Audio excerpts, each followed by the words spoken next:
Hey everyone, it's Matt here and this is 1 minute for Mass. Well, if I'm going to be honest, this is going to be a little more than a minute. Well over a minute, but for good reason. This Sunday is really special. It's Pentecost, the church's birthday, and there's so much to be excited about.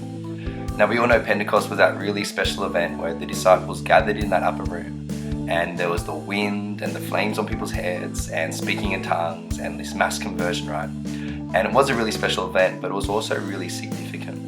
You see, Jesus was asking his disciples to wait for this, to wait for something special, which we now know was the gift of the Holy Spirit. And that is when we recognize the church really began, right? When the disciples received the gift of the Holy Spirit. And the coolest thing is that Holy Spirit wasn't just for them, but it's for everyone, for you and me today. Now, why did Jesus say that it was so important that they wait for this Holy Spirit? Well, the answer seems really apparent when we see the change in the disciples. When they receive the Holy Spirit, they're transformed and they go from scared and confused and no direction, and they become confident and passionate, and really purposeful. And it's the same for us today. If we try following Jesus without the Holy Spirit, we're going to really struggle and fail. But with the Holy Spirit, it's going to be a totally different experience and one that's really worth waiting for. One way I like to think of it is like a car. Say we own this really cool car which represents our faith journey.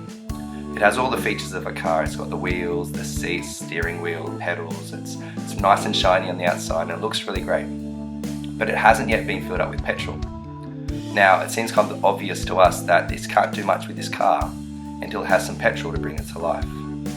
But sometimes that's the way we do our faith lives. Sometimes we hop in our faith cars, and when we realise it won't move anywhere, we sort of give up and leave it behind.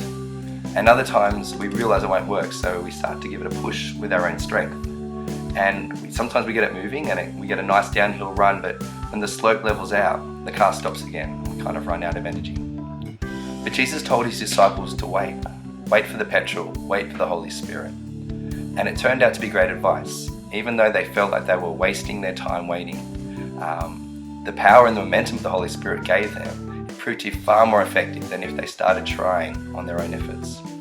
And I think it's totally relevant for us. Sometimes we give up on our faith journeys as soon as it stops moving, we hop out and sort of leave the car behind. And other times we jump straight in and we try to do things on our own strength, but eventually we become tired and overwhelmed. And so Jesus tells us to wait on his Holy Spirit. But what does that look like practically? Well, there's so much in this, but let's look at one way which we can respond to waiting, a small but effective way. And that is taking small amounts to pause in everything that we do. I'm talking about 1 or 2 seconds, not very long, but regularly throughout the day, pausing. Take a moment when we wake up and say, God, be with me today.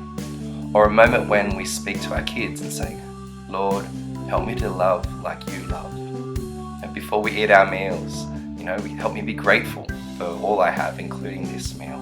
Before we go to work, help me to be generous with my time and my talents.